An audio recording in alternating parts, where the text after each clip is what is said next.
Bom dia a todos. Nós hoje damos início a mais uma etapa e a etapa final do nosso curso em Romanos. No dia de hoje nós vamos meditar sobre o capítulo 15 e hoje é um dia que nós vamos meditar sobre o tema o Evangelho que promove a nossa unidade e nos dá uma missão. E nós gostaríamos de começar com uma oração, pedindo que Deus nos guie na Tua Palavra. Nosso Deus, nós Te louvamos e Te agradecemos, ó Deus, pelo privilégio, ó Deus, que tivemos durante esses meses de meditar na Tua bendita Palavra, especificamente nessa carta preciosa de Paulo aos Romanos, em que o Senhor nos ensinou tantas verdades, mas essas verdades, ó Deus, elas não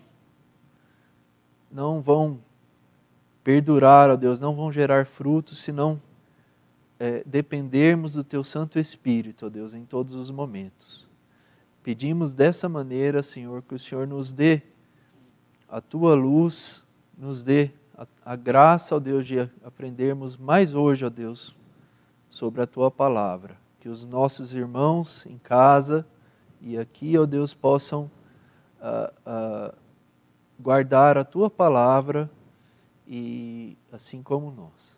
Nós Te agradecemos e pedimos no temor do Senhor, em nome de Jesus. Amém. Muito bem, queridos. Hoje nós vamos abrir o capítulo 15 e o capítulo 15 ele tem basicamente duas partes um pouco diferentes. Então, nós começamos na primeira parte, unidos segundo a imagem de Cristo, que é até o verso 13.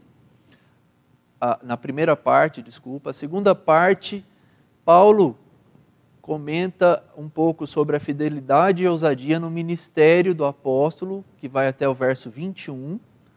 E na parte 3, Paulo escreve sobre os seus planos de viagem, seus planos missionários, e juntamente com a igreja conclama que ore por esses planos junto ao trono da graça de Deus. E aí nós finalizaremos, se Deus quiser, no verso 30 a 33.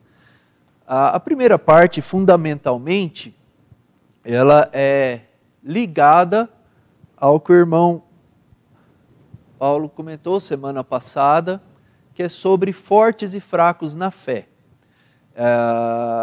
O que seria, portanto, fortes e fracos na fé? Nós, durante o estudo do semestre, nós vimos que a fé, segundo as Escrituras, não é a força de quem crê.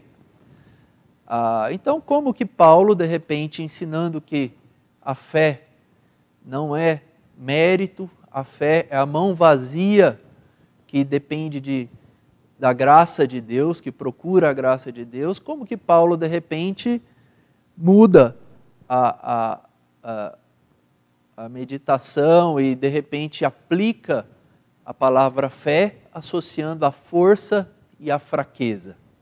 Muito bem. Essa ideia que nós vamos ver aqui na introdução, continuando o estudo da semana passada, é que essa ideia de força e fraqueza na fé é a sensibilidade da consciência de cada irmão, que ela pode ser presa a assuntos não fundamentais, secundários ou periféricos na fé cristã.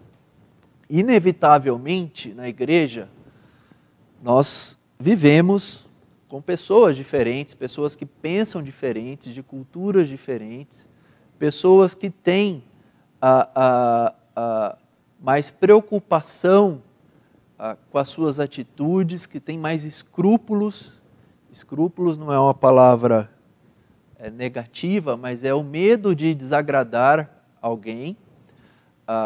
Então, essas pessoas, elas não devem viver numa queda de braço, como está ilustrado aí. O forte na fé, segundo Paulo ensina no capítulo 14 e no capítulo 15, é aquele que é muito firme nos assuntos fundamentais e tem, nos assuntos secundários, a capacidade de transigir em amor. E isso nós vamos explicar melhor o que seria. Então, os irmãos fracos são aqueles que têm esse medo do seu comportamento desagradar a Deus na consciência. Existem nas Escrituras assuntos que não são tratados de maneira objetiva. Por exemplo, eu não estou comentando que a pessoa que pensa que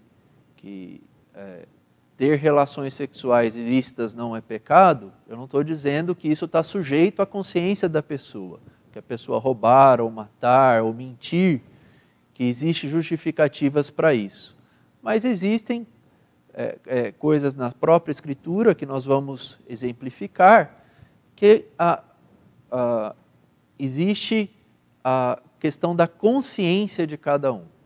Então, nós dividimos essas questões de consciência em questões que são fundamentais. Como eu falei, a fé é primordial, a fé está associada ao conhecimento, ao estudo das Escrituras. Então, se nós não cremos que Cristo é o Filho de Deus, então isso é uma questão fundamental. Você não partilha da mesma fé. Contudo, você pode ter na sua agenda uma dificuldade com relação à forma de batismo, por exemplo. Você pode ter uma dificuldade com relação a celebrar o Natal ou não, sobre participar de festa junina ou não. O que seria essa consciência presa a essas coisas? Então, esses irmãos, eles são classificados aí como fracos na fé. Lógico que nos dias de Paulo, e a Escritura nos traz diversas situações em que isso acontece, pelo contexto da época. Hoje nós temos outras situações. Muito bem, as questões não fundamentais, que são essas coisas que a Escritura não delimita contrárias à vontade de Deus, o que é importante é que nós usemos do princípio do amor. O princípio do amor, nós vamos ver aqui no capítulo 14 ainda, precedendo o 15, se por causa de comida o teu irmão se entristece, já não anda segundo o amor fraternal. O contexto, né, é que na igreja de Roma existia, aplicado à questão dos judeus e dos gentios, a questão de comer carnes proibidas ou não pela lei, a questão de respeitar o calendário judaico. Então, na igreja havia uma complicação na convivência desses irmãos. E Paulo apela para que aqueles, ainda que judeus, mas que se vissem livres desses escrúpulos, que eles não usassem dessa liberdade para escandalizar os irmãos mais fracos. Então, John Stott traz uma frase que ilustra bem que nós devemos evitar essa queda de braço, como está ilustrado aí no slide, que é o quê? A fé deve instruir a nossa própria consciência, a consciência de cada um. E o amor deve respeitar a consciência do irmão. A fé dá liberdade. Quem usufrui da liberdade que Cristo conquistou na cruz para os seus filhos, não deve usar dessa liberdade para escandalizar o irmão, mas o amor ao irmão, que é o amor que você recebeu de Deus, ele deve direcionar, deve limitar o exercício dessa liberdade. Nós temos, só continuando, alguns outros exemplos nas Escrituras, que não é só sobre judeus e gentios. Paulo mesmo enfrentou na igreja de Corinto uma situação, que era na igreja de Corinto, que era fundamentalmente gentílica, que irmãos da mesma igreja se reuniam e alguns convertidos da idolatria no templo de Apolo, de Afrodite, se sentiam à vontade a participar de alimentos com carne sacrificadas a ídolos. E outros não. Outros viam essa atitude como uma afronta a Deus. E no relacionamento com Deus, esses irmãos que acabavam participando desses alimentos consagrados a ídolos, eles se sentiam como pecadores. Mas Paulo mesmo se identifica como forte e orienta que, na verdade, não há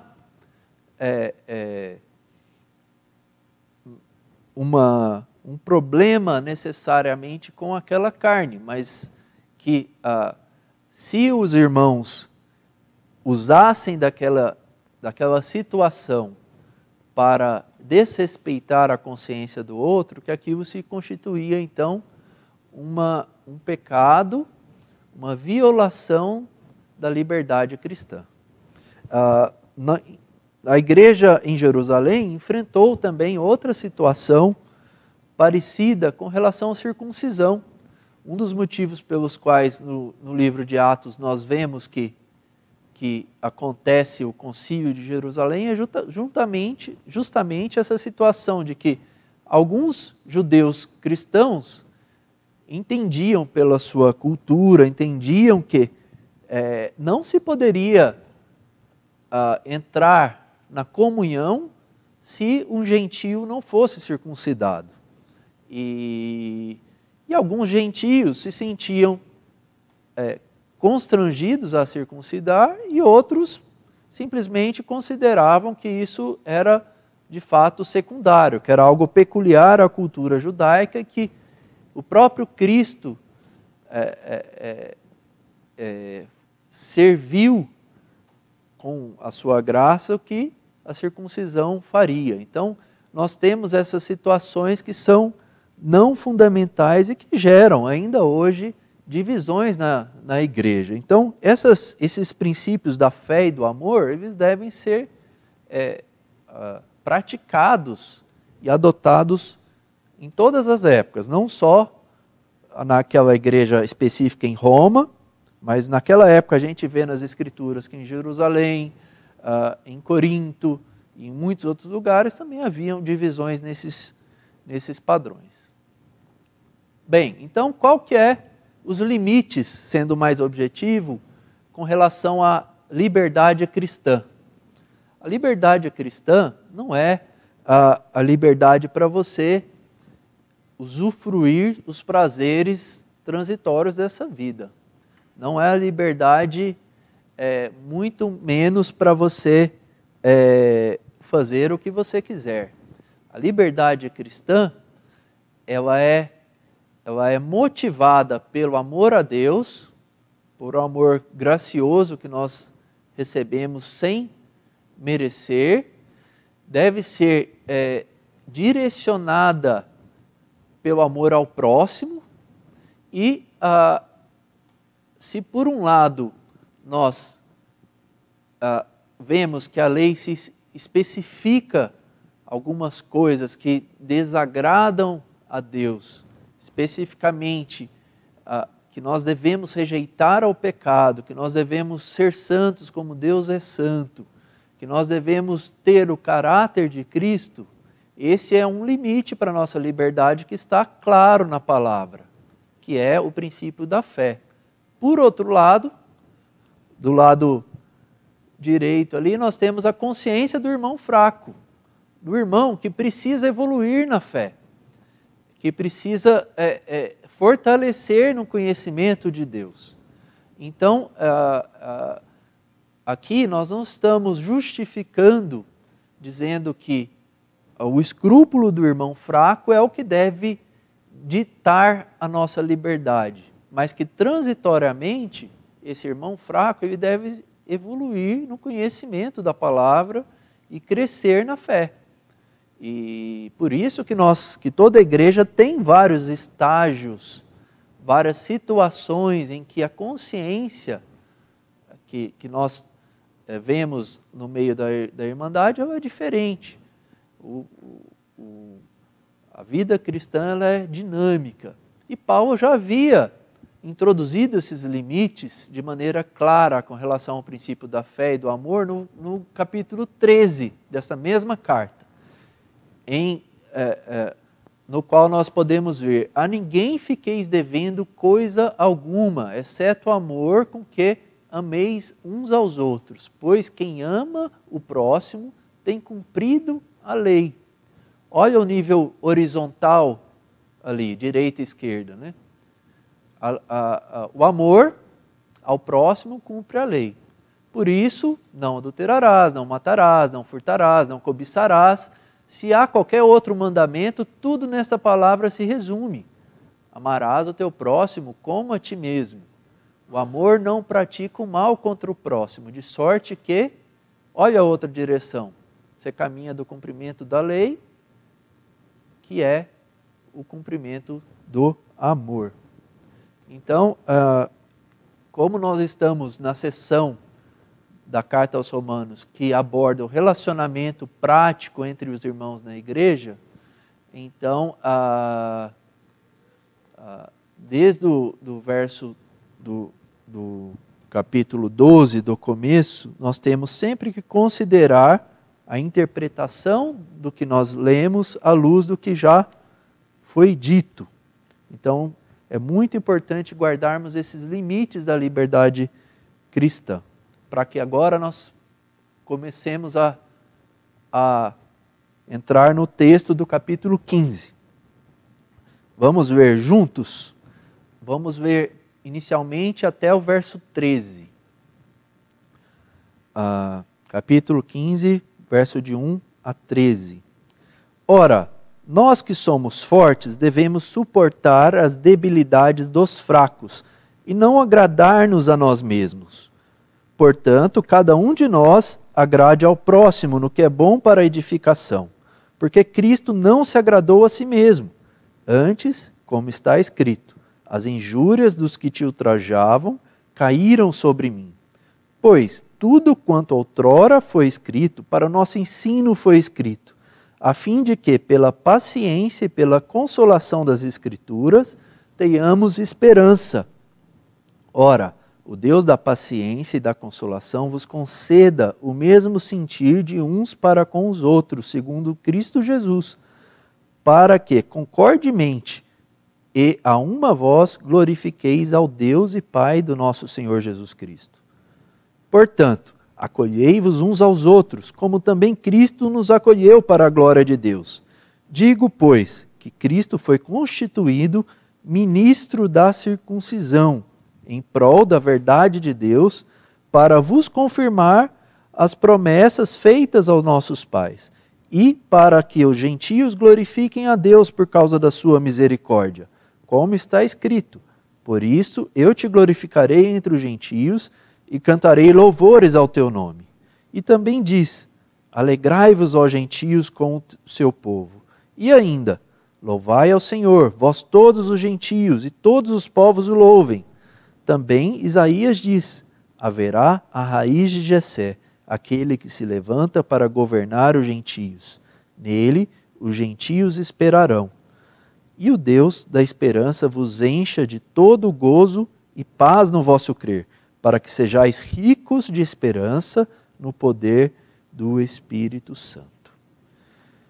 Então, nesses primeiros versos ricos aí de tanta mensagem, de tanto conteúdo, nós vemos que nessa situação entre fracos e fortes, Paulo se identifica como forte.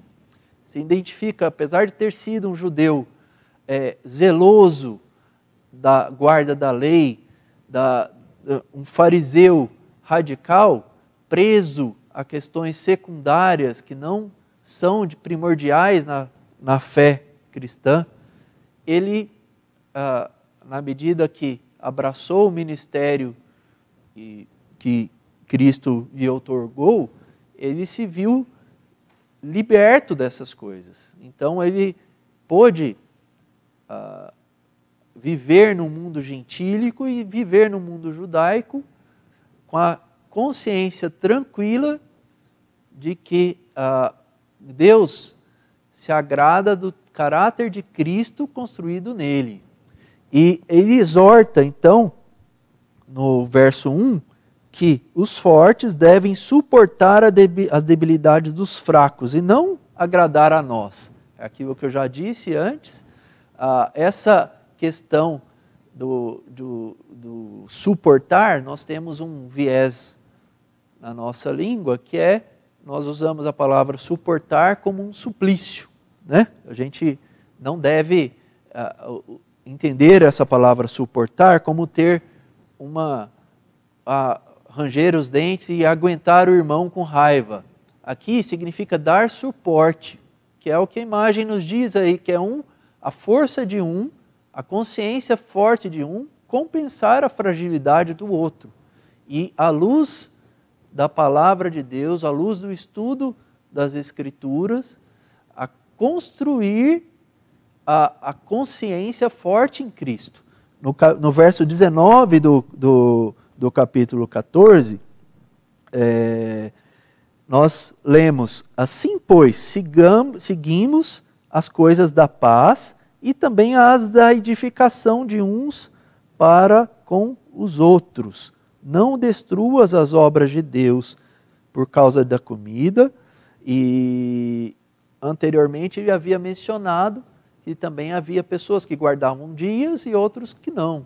Então, o objetivo não é que o cristão com consciência frágil viva preso a isso, mas que ele evolua e que cresça conjuntamente com o cristão que é forte. E muito menos o irmão forte deve colocar tropeços na vida do irmão fraco.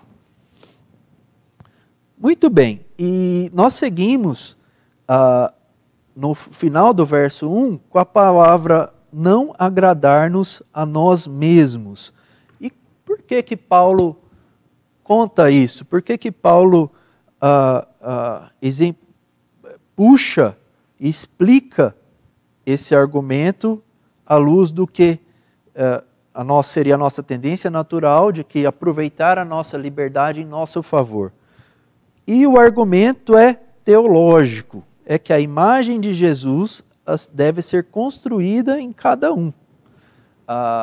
E nós vamos ver no verso 2 que cada um de nós, em vez de se agradar, deve agradar ao próximo no que é bom para a edificação, porque Cristo não se agradou a si mesmo. E aí, ele lê a Escritura Sagrada, olha a participação da palavra de Deus na construção da consciência cristã do apóstolo Paulo. Ele lê o Salmo 69, verso 9, à luz daquilo que Cristo fez por nós na cruz. Suportou o peso dos nossos pecados, sofrendo transitoriamente para que nós fôssemos salvos por Ele. As injúrias dos que te ultrajavam caíram sobre mim. Então, Cristo, Ele não tolerou os nossos pecados. Ele não suportou no sentido de tolerar, mas Ele carregou os nossos pecados. E assim nós devemos também manifestar esse tipo de atitude de amor com relação aos fracos ou deficientes na consciência da fé. E no verso 4, Paulo continua explicando: pois tudo quanto outrora foi escrito para o nosso ensino foi escrito.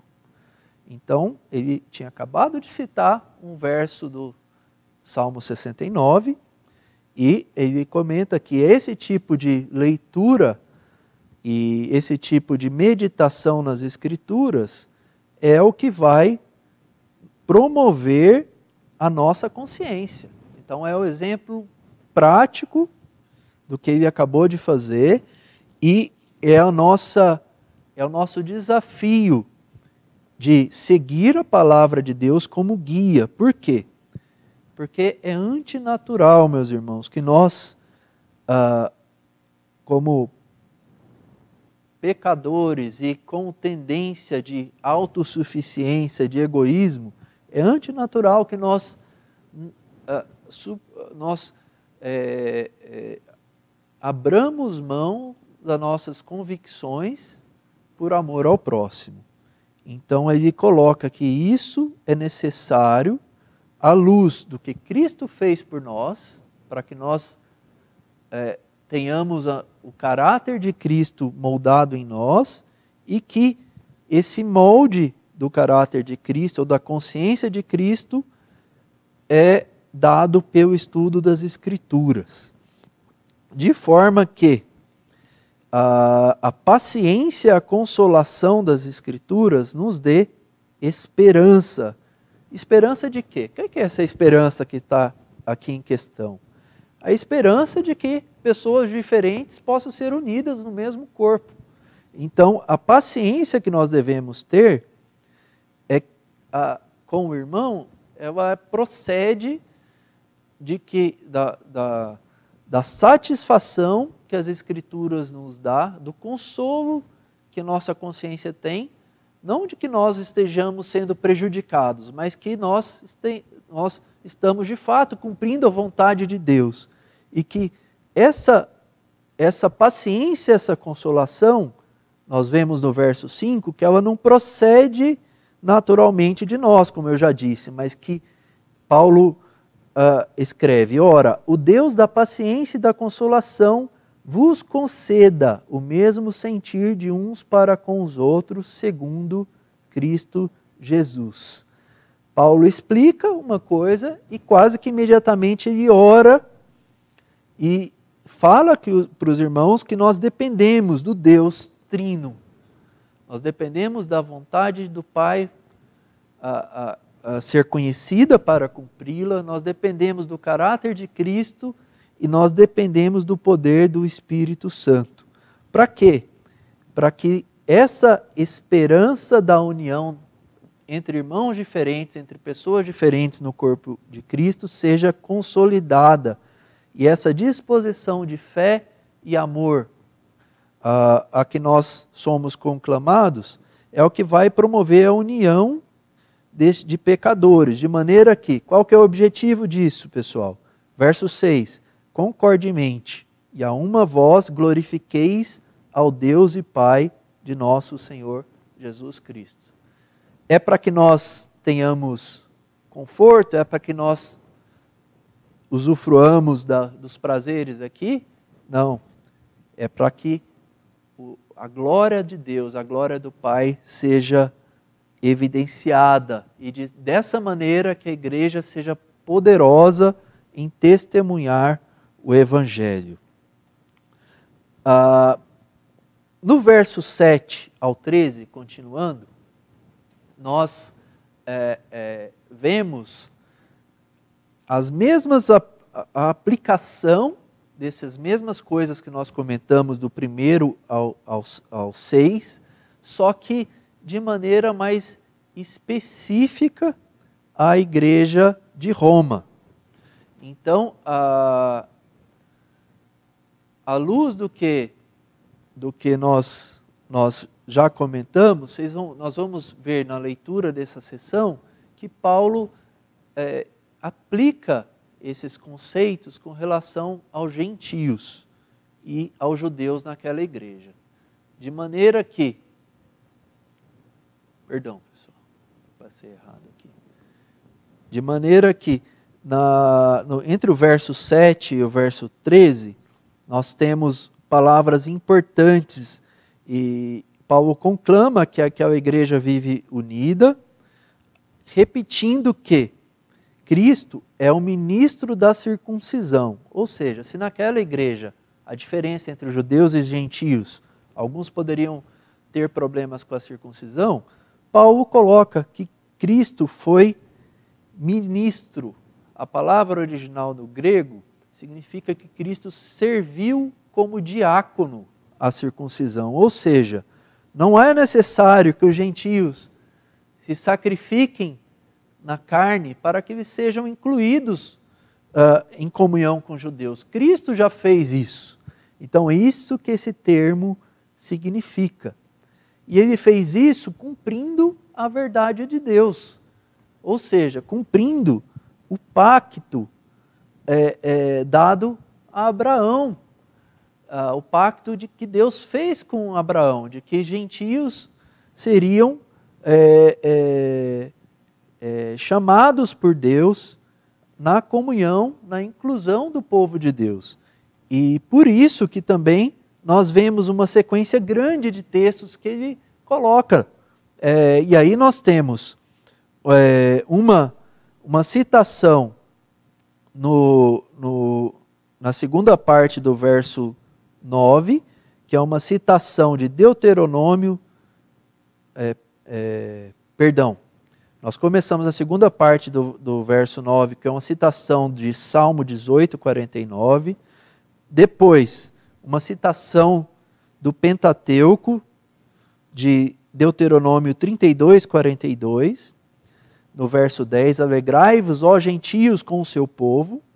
Ou seja, ele pega um salmo, pega um texto da lei, depois cita outro salmo, Salmo 117, 1, no verso 11, louvai ao Senhor, vós todos os gentios e todos os povos o louvem. E pega, talvez, o principal dos profetas no verso 12, que é o profeta Isaías, que diz, haverá a raiz de Jessé, ou seja, o filho de Davi, que se levanta para governar os gentios. Nele os gentios esperarão. Com esse texto do profeta Isaías, Paulo sela essa união segundo o exemplo de Cristo, segundo a verdade de Deus e para a glória de Deus. Então, são sessões paralelas.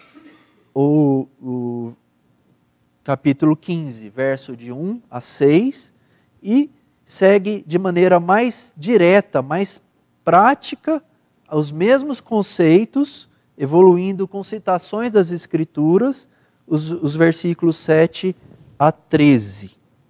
E o objetivo, então, de todo esse exercício de raciocínio, esse exercício de estudo das Escrituras, essa solicitação que o apóstolo faz aos irmãos em Roma, esse exercício todo, ele visa que haja, como nós vemos no verso 13, alegria e paz na fé, gozo e paz no vosso crer. Nós podemos ter esperança nesse Deus que promove a união entre pessoas diferentes, para que nós não só sejamos unidos, mas que nós sejamos ricos no poder do Espírito. Então, é um golpe no orgulho humano esse texto, porque nós vemos que, e a carta inteira aos Romanos, que Deus nos salva e nos abre os olhos do começo ao fim. Deus nos levanta e nos sustenta para a santificação. E o Deus Trino que promove a nossa união. Então, nós não devemos de maneira nenhuma achar que podemos conviver uns com os outros em verdadeira fé, numa fé segundo a fé genuína das Escrituras, a parte da glória e do louvor a Deus. Bem, Continuando, nós vamos para a segunda parte do nosso estudo, que é a parte que Paulo muda um pouquinho o foco dessa discussão entre fortes e fracos na fé, em que ele descreve o seu conhecimento, o conhecimento que ele tem, a confiança que ele tem nos leitores romanos, e que eles já possuem marcas de amor e de fé genuína. Vamos ver, portanto, do verso 14 ao verso 21. E certo estou, meus irmãos, sim, eu mesmo, a vosso respeito, de que estáis possuídos de bondade, cheios de todo o conhecimento, aptos para vos admoestardes uns aos outros. Entretanto vos escrevi em parte mais ousadamente, como para vos trazer isso de novo à memória, por causa da graça que me foi outorgada por Deus, para que eu seja ministro de Cristo entre os gentios, no sagrado encargo de anunciar o Evangelho de Deus, de modo que a oferta deles seja aceitável, uma vez santificada pelo Espírito Santo. Tenho, pois, motivo de gloriar-me em Cristo Jesus nas coisas concernentes a Deus, porque não ousarei discorrer sobre coisa alguma, senão sobre aquelas que Cristo fez por meu intermédio, para conduzir os gentios à obediência, por palavra e por obras, por força de sinais e prodígios, pelo poder do Espírito Santo, de maneira que desde Jerusalém e circunvizinhanças até o Ilírico tenho divulgado o Evangelho de Cristo, esforçando-me deste modo por pregar o Evangelho não onde Cristo já fora anunciado, não edificar sobre fundamento alheio. Antes, como está escrito, hão de vê-lo aqueles que não tiveram notícia dele, e compreendê-lo os que nada tinham ouvido a seu respeito. Já no verso 13, nós lemos a respeito do conhecimento que Paulo tinha da igreja de Roma. Apesar de ele nunca até ter escrito a carta, ter pisado na capital do império, ele já havia começado a carta no capítulo 1, no verso 8, citando que ele conhecia a fé daqueles irmãos. No verso 8 ele fala: primeiramente dou graças a meu Deus mediante Jesus Cristo, no tocante a todos vós, porque em todo o mundo é proclamada a vossa fé. Ele estava se referindo aos irmãos daquela igreja em Roma. Então, ele retoma esse assunto nesse verso 14, citando que ele conhece que aqueles irmãos estão possuídos de bondade, que é esse amor altruísta, cheios de conhecimento, que é a fé segundo as Escrituras, e que eles estão, embora haja problemas naquela comunidade entre fracos e fortes, problemas os quais ele tinha ciência pelo relacionamento com outros irmãos que Paulo conheceu fora de Roma, que participaram daquela igreja, mas que há a capacidade naquela igreja, conteúdo para que eles se admoestem uns aos outros, ou seja, que haja edificação nesse convívio entre fortes e fracos pelo poder do Espírito Santo. E ele no verso 15 escreve que fez essa carta e incluiu esse assunto na carta de maneira ousada, porque embora não tenha intimidade pessoal com aquela igreja, mas que ele se sentia obrigado a isso, porque ele foi agraciado com o apostolado dado por Cristo, ou seja, ele era ministro de Cristo entre os gentios. Então ele abroga dessa autoridade que lhe foi dada, não foi uma autoridade pedida pelo apóstolo, para que ele escreva, seja ousado para interferir no relacionamento daqueles irmãos. E quando Paulo faz isso, Paulo não está fazendo isso segundo os padrões humanos. Ele faz isso cumprindo a vontade e a palavra de Deus. Então essa autoridade de apóstolo é o tipo de situação que, a parte do uso das Escrituras, nós não temos hoje. Ninguém tem, nenhum pastor, nenhum líder de comunidade tem. Mas ele explica por que interferiu nisso. E ele, nesse sentido, ele nos mostra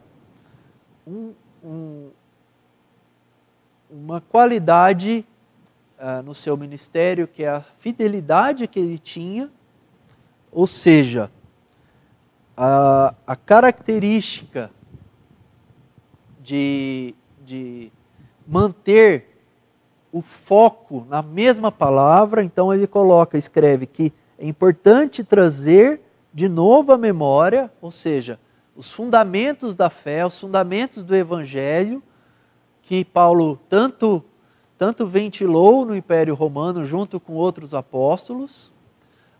Então, ele, ao mesmo tempo, ele é fiel e ele repete essa palavra de maneira ousada. Então, é muito difícil, meus irmãos, nós encontrarmos esse equilíbrio. Então, por isso que eu coloquei aí que é uma sincronia poderosa, rara e frágil. Por quê? Quando passa o tempo, nós tendemos a desviar o foco, a falar sobre outras coisas, a mudar as nossas aptidões. E se nós fazemos sempre a mesma coisa, a tendência humana é ficar mais acomodado, a fazer de maneira mais automática, mais relaxada, mais mecânica possível. E nós não vemos isso aqui. Nós vemos que a fidelidade de Paulo ao ministério, ela não foi uma situação que desanimou o apóstolo Paulo. Não estou dizendo que ele não tinha qualidades para ser pastor fixo em qualquer igreja, não estou dizendo que ele não tem qualidades para cumprir qualquer outra função. Pelo contrário, a gente vê muitas qualidades em Paulo, mas que ele, em todo momento, isso já havia cerca de 15 anos de ministério pregando ao redor do Mediterrâneo, nós vemos que Paulo se manteve fiel ao chamado missionário que ele tinha aos gentios. Então, ele, ao mesmo tempo que ele é conservador na palavra, ele é astuto na pregação dos fundamentos e nos fundamentos da fé. E a linguagem que ele usa no verso 16 é a linguagem de que ele está, na verdade, servindo o Evangelho como um sacerdote do Antigo Testamento. Então, essa palavra que está aqui,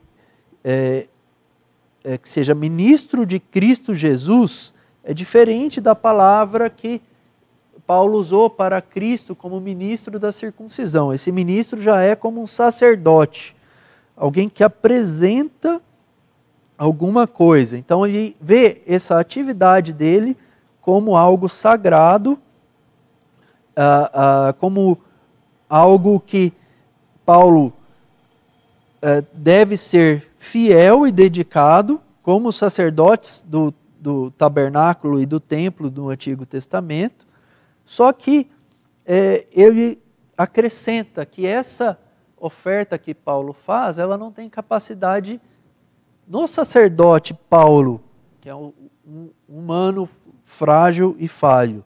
Ele coloca que para que essa oferta seja aceitável, ela deve ser santificada pelo Espírito Santo. Ou seja, nada que Paulo faz, ela se desenvolve a parte do poder do Espírito Santo para transformar o coração dos gentios. Então, ao mesmo tempo que o gentio se oferece a Deus, o Espírito Santo que deve tornar essa oferta aceitável. Então, o Paulo vê essa atividade pela qual ele exorta essa igreja de Roma a se unir entre fracos e fortes, como uma atividade graciosa, ou seja, é um privilégio que Paulo não merecia, mas ao mesmo tempo é uma tremenda responsabilidade. É uma tremenda responsabilidade manter-se fiel e audacioso nesse ministério. E o que Paulo escreve também tem sua raiz inicial no capítulo 1 da carta aos Romanos. Eu peço aos irmãos para que abram em Romanos 1, no verso 5, em que nós vamos ver o verso 5 e 6. A introdução da carta aos Romanos dá o tom para todo o resto da carta. Nos versos 5 e 6 nós lemos: Paulo descreve, o ministério de Cristo, que foi designado o Filho de Deus com poder, segundo o Espírito de Santidade, por intermédio de quem viemos a receber graça e apostolado por amor do seu nome, para obediência por fé entre todos os gentios, de cujo número sois também vós.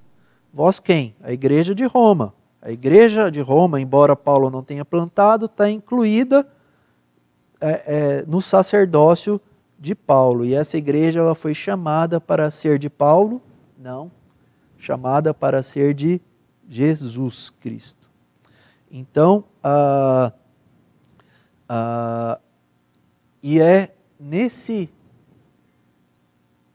clima em que Paulo cita a graça e a responsabilidade do seu ministério como apóstolo, ele também dá sequência nos versos 17 e 19, comentando sobre a principal experiência dele como apóstolo, que exatamente essa aceitação do Evangelho pelos gentios e essa ação do Espírito Santo em transformar o coração de gentios que não conheciam nada sobre o verdadeiro Deus, não tinham as revelações do Antigo Testamento, estavam presos à cultura e à idolatria greco-romana, aos seus falsas divindades locais. Então Paulo, embora tivesse experimentado muitas formas de milagres, de curas, de manifestações sobrenaturais do poder do Espírito Santo de Deus, ele escreve no verso 17: tenho, pois, motivo de gloriar-me em Cristo nas coisas concernentes a Deus. Continuando no 18: porque não ousarei discorrer sobre coisa alguma, senão sobre aquelas que Cristo fez por meu intermédio para conduzir os gentios à obediência, por palavras e por obras. Então, a obediência dos gentios ao Evangelho é o que Paulo se gloria, não no seu ministério humano diretamente, mas quando ele tem o privilégio, depois de 15 anos pregando o Evangelho, de testemunhar dia a dia a ação do Espírito sobre pessoas que, de uma maneira natural, nunca aceitariam a palavra de um judeu, ele dá graças e dá glórias a Deus.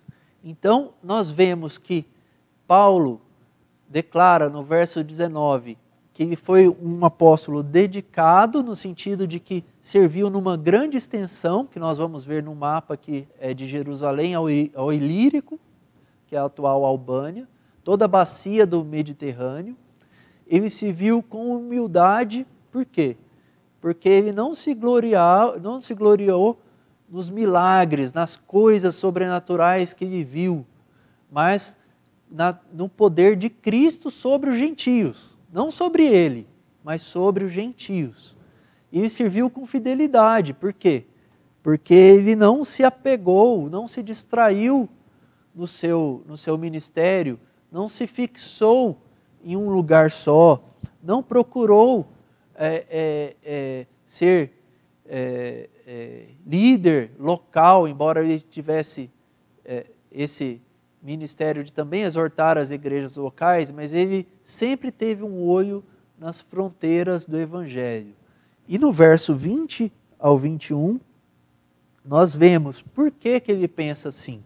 Por quê? Porque Paulo, embora estivesse escrevendo uma carta que veio a tornar parte da nossa Escritura Sagrada, ele lia o Antigo Testamento. Então, ele lia as Escrituras. Então, quando nós vemos toda vez a expressão como está escrito, é importante que nós também nos dediquemos à construção da nossa consciência, da nossa liberdade cristã nas Escrituras. Então ele lê: hão de vê-lo aqueles que tiveram notícia dele, e compreendê-los que nada tinham ouvido ao seu respeito. É uma citação de Isaías, em que Isaías profetiza sobre o sofrimento de Jesus. E como esse sofrimento, que redundaria no Evangelho, seria compartilhado por muitas pessoas. Então Paulo conclui essa parte que é autobiográfica desse texto desse capítulo 15, dizendo que a sua vida e a história da salvação, ela está se cumprindo de acordo com a vontade de Deus que foi declarada na palavra. Terceira parte, vamos lá. Como eu falei, eu ia mostrar o mapa. É um pouco pequeno aí, mas eu queria que vocês vissem que na ilustração nós temos o Mar Mediterrâneo, que é aí ao centro, e em laranja claro nós temos os limites do Império Romano no primeiro século depois de Cristo, tá? E nós temos em triângulos, cuja cor confere às cidades, os movimentos que Paulo pretendia fazer, que nós vamos ver agora, do verso 22 ao 29, nessa terceira parte que nós intitulamos como os planos futuros de Paulo.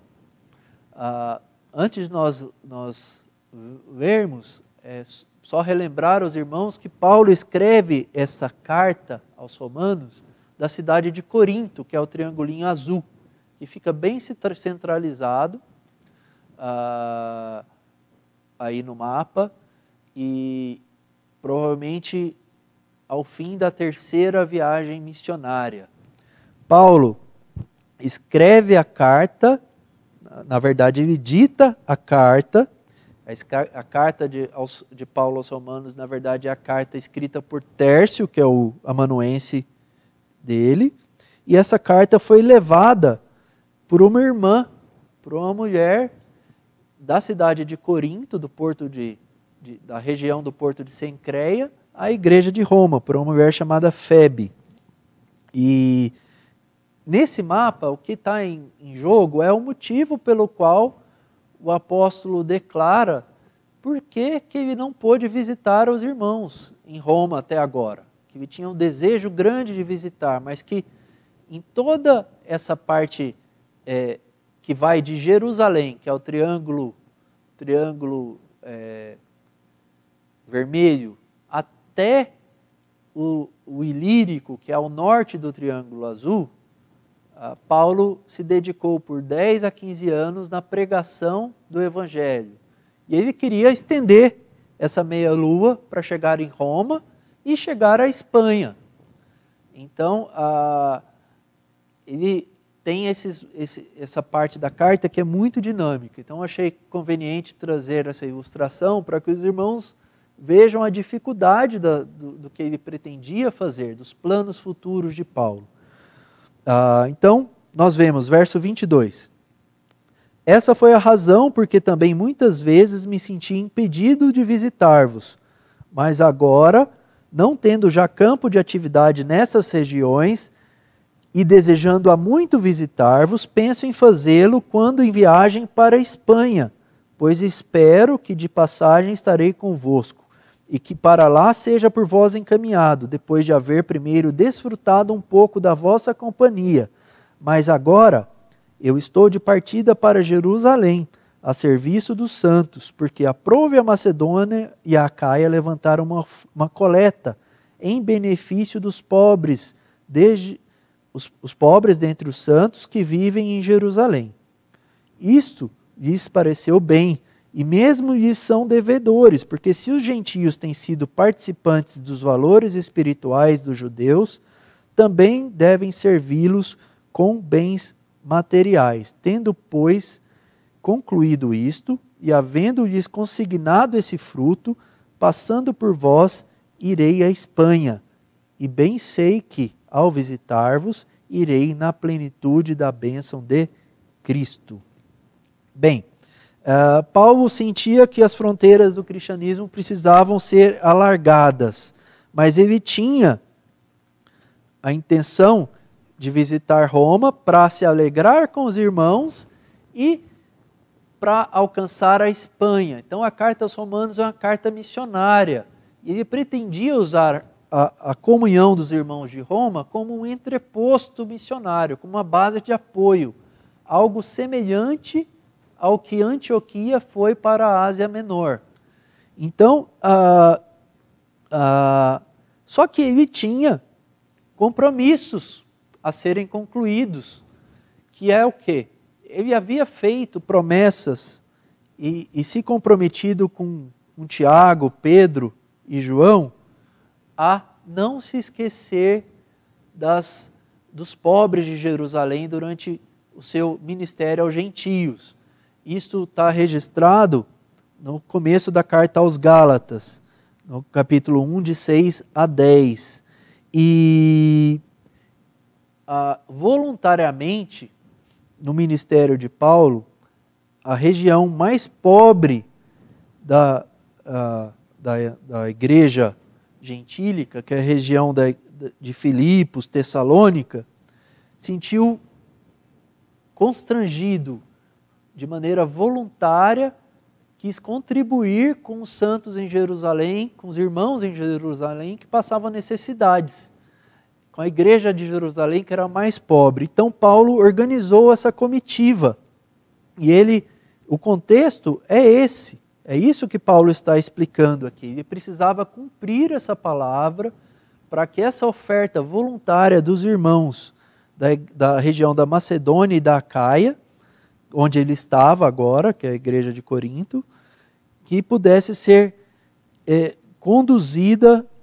a Jerusalém. Então, se a gente for traçar toda a distância que Paulo percorreria nessas setas brancas, nós vemos que são 4.800 quilômetros, uma distância enorme para aquela época. De maneira que o que nós sabemos é que Paulo esteve em Jerusalém e depois foi para Roma, mas nós não sabemos, por isso que o traço está pontilhado, que se ele esteve de fato na Espanha. Apesar de toda a autoridade apostólica, Paulo não se sente à vontade de declarar que sua vontade, apesar de ser até uma vontade à luz da propagação do Evangelho, que essa vontade ela será cumprida sem clamar a bênção de Cristo. Então, no final do verso 29, ela põe essa condição.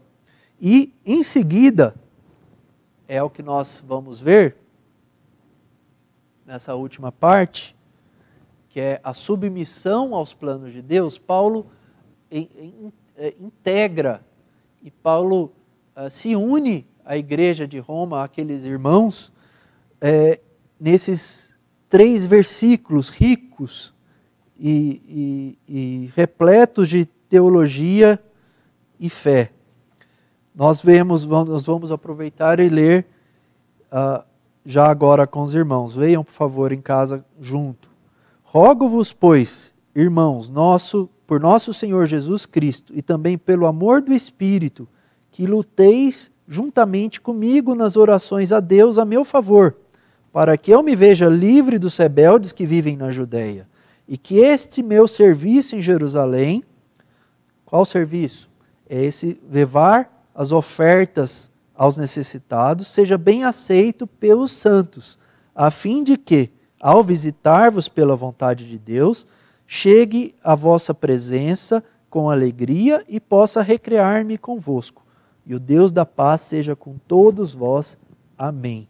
O que é impressionante e nos ensina muito sobre o que é uma teologia verdadeira e uma vida de fé, é que apesar de Paulo ser o apóstolo e talvez o crente que mais pronunciou sobre a soberania de Deus e sobre a predestinação na salvação, ele relaciona tudo isso com dependência da graça e da vontade de Deus e com intercessão.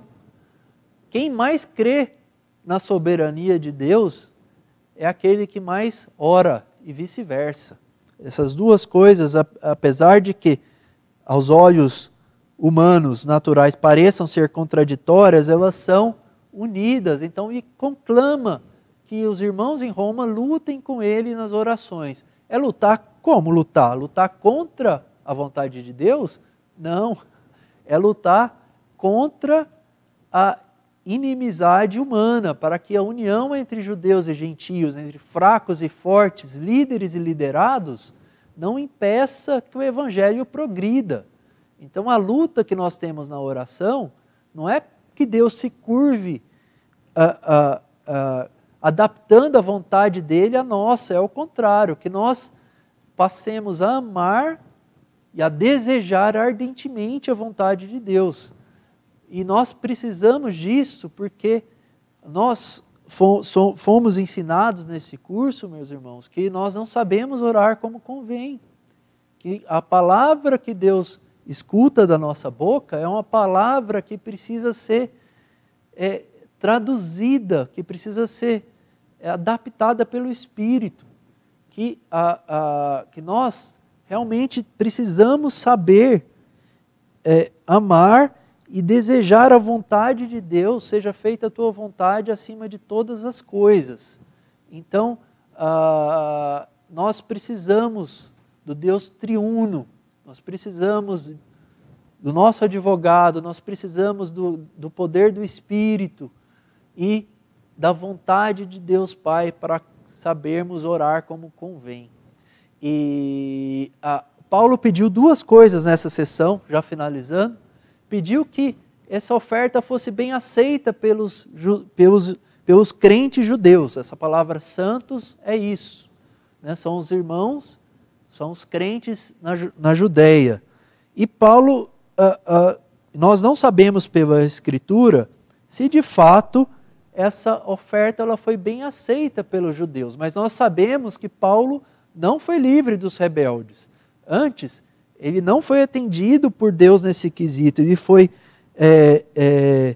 perseguido, ele foi ameaçado, foi tratado com violência, houve uma conspiração de morte pelo Sinédrio e ficou 2 anos preso em Cesareia, transportado e transferido de Jerusalém, acusado de ter introduzido gentios no templo, de falar contra a lei.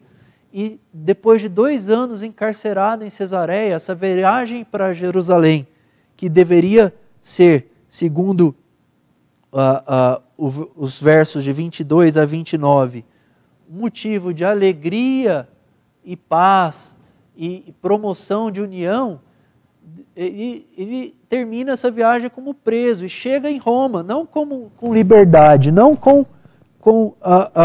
da forma como ele queria, mas preso como um preso político numa prisão domiciliar. na qual ele fica por mais 2 anos.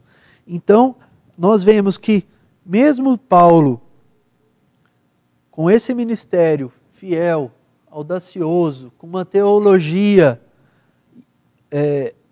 correta, com uma vida, com uma ortodoxia correta, com sinais externos do seu apostolado, né? Com as marcas do apostolado, ainda assim, a vontade de Deus, ela foi executada diferente da vontade de Paulo. E só que o que Paulo não conseguia ver é que a resposta de Deus em favor do Evangelho foi muito maior do que ele queria. Provavelmente Paulo não foi à Espanha, não deu sequência na sua intimidade, na sua alegria com a igreja de Roma, como ele pretendia. Mas, meus irmãos, nos dias em que ele esteve em Roma, Paulo escreveu Efésios, Filipenses, Colossenses e Filemão, as cartas da prisão, de maneira que Paulo, que em seus dias não chegou à Espanha, e continua chegando da Espanha, a Europa, a Ásia, a África, as Américas, chega a nós hoje a palavra de Deus que Paulo queria anunciar pessoalmente, ela continua sendo anunciada.